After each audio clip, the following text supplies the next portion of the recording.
New weekly data shows a crash in jobs. Let's have a look. Hello everyone, Florian.heise here, and welcome to another episode of HeiseSays. I have my stein of coffee, and I'm having a quite relaxed Saturday, to be honest. And I thought we'd have a look at this data from the ABS. This is new weekly payroll jobs and wages data. This is the first ever release, or the first issue of the data, and it's used to measure, well, jobs and wages in Australia.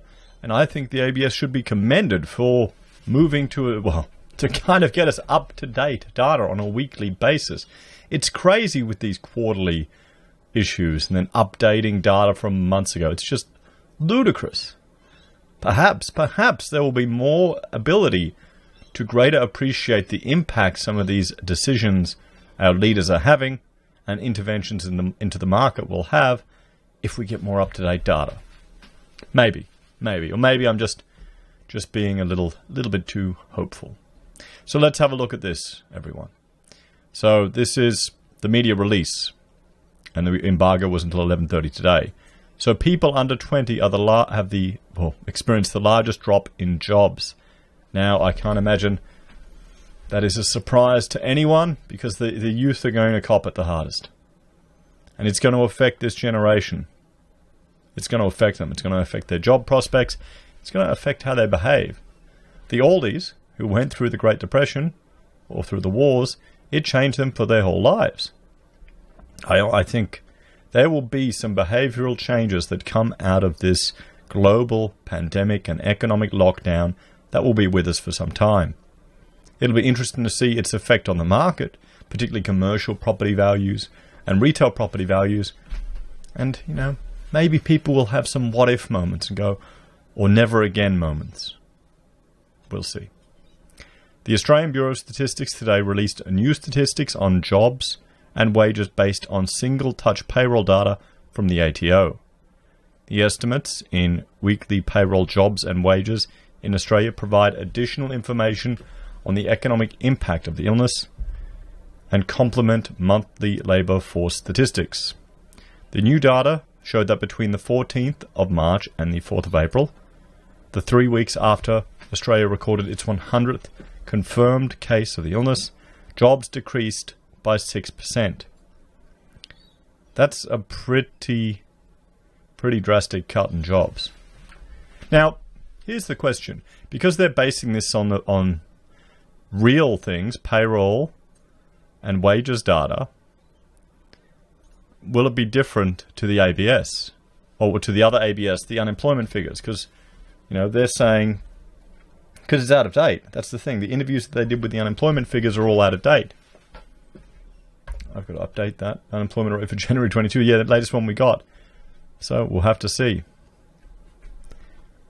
Head of Labour Statistics at the ABS, Bjorn Jarvis, said the largest impact of net job losses in percent items was for people aged under 20, for whom jobs decreased 9.9%. So nearly a 10% loss of jobs for the people under 20 in the workforce. Tasmania and Victoria had the largest decreases in jobs, down 7.3% and 6.8%. Accommodation and food services industries saw the largest reduction in jobs, decreasing by 25.6%, followed by the arts and recreation, 18.7%. Wow. A quarter of jobs in accommodation and food service. What about JobKeeper, guys? What if JobKeeper were added to this? Look at this. 25, 18.7. Mining down 8.5. Rental, hiring and real estate services, 8. Professional, scientific and technical, 7.9. We can see here other services, administration, construction. Let's have a look at construction, 5.3. Ag, forestry and fishing, 4.8. Wholesale trade, 5.6. Manufacturing, 5.3. Financial services, -3. Everything down. Education and training, it's also lost 0.1%. There you go. Must be good to work in the government sector, mustn't it? You can see why. People like the security. Damn, look at the 25%. Mining. Surprised with mining. Looking at the week-to-week changes, the decrease in jobs in the week ending the 4th of April 2020 was 5.5%, significantly larger than the 0.5% decrease in the week ending the 28th of March, Mr. Jarvis said. So there you go. That was a huge decrease in jobs. So media note, this release includes information on employee jobs, where a payment was made in the reference week through single-touch payroll-enabled software and reported to the ATO. Approximately 99% of substantial employers, those with 20 or more employees, and 71% of small employers, 19 or less, are currently reporting through single-touch payroll. Further information on the release can be found in the note. Okay, so let's have a look at some other things. Let's jump here to the key findings. We can see here, so the total decrease was 6.0. Total wages paid. So jobs are down and wages are down as well, 6.7%. So graph 1, changes in employee jobs and total wages indexed to the week ending 14th of March. Okay, so this is the 00 point, the 100 index. So there you go. Look at that. We're down 94.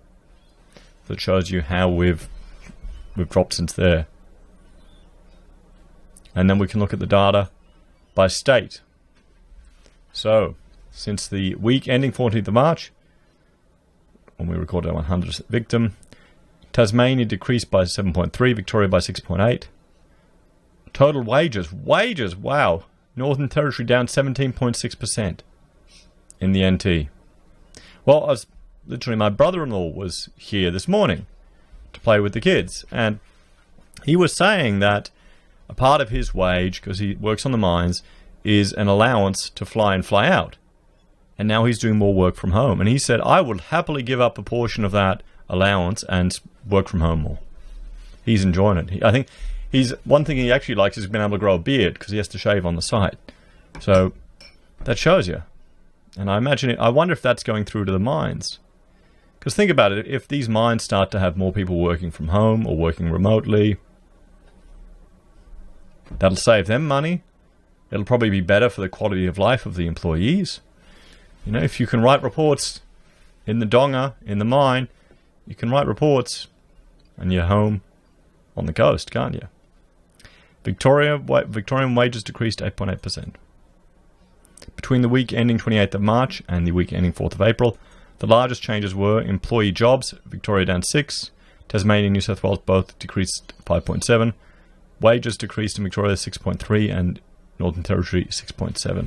So we can see here, what do we have? Employee jobs, there you go, Australia 6%, total wages 6.7%.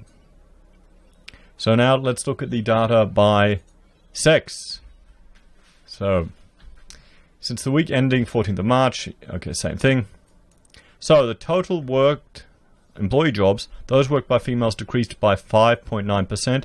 Those worked by males decreased by 5.8%. Uh-oh. The feminists are going to say women most affected. Just wait for the articles next week, guys. Wait for the articles. Wait. Payments to females decreased 7% and payments to males decreased by 6.4%. Now, even though this is probably because jobs have decreased to females higher than males, we're going to see articles about this as well. Or maybe it shows that women are paid more than men. Haha. Between the week ending 28th of March and 4th of April, those worked by females decreased by 5.7, by males 5.1.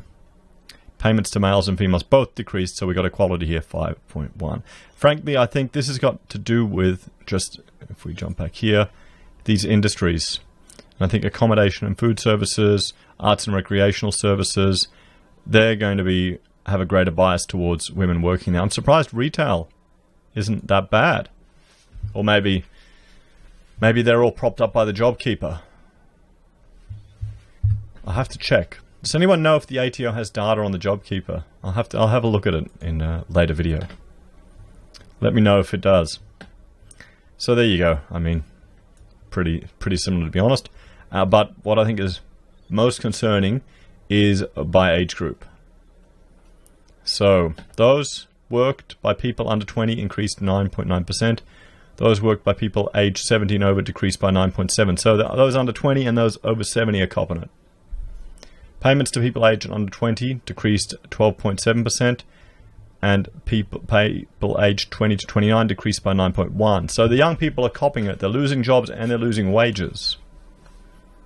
And they're meant to save up to buy all these houses off these boomers when they want to retire. It's going to happen how? And this is from 28th to the 4th. Over 70 were 8.5. Under 20, 8.1. Over 70, 8.7% decrease in wages, and under 20, 6.8. We can see here, let's look at the totals. We'll just go from 28th to the 4th, 5.5 and 5.1 for jobs and wages, respectively. So this is, guys, this is an experimental weekly estimate on the impact of the coronavirus on employee jobs and wages sourced from the single touch payroll data. And I think this is interesting to see, particularly, well, the industries that are copying it the most. But what concerns me, but doesn't surprise me, is just the impact is not experienced equally across the different age groups. Remember, we've got a lockdown of an economy.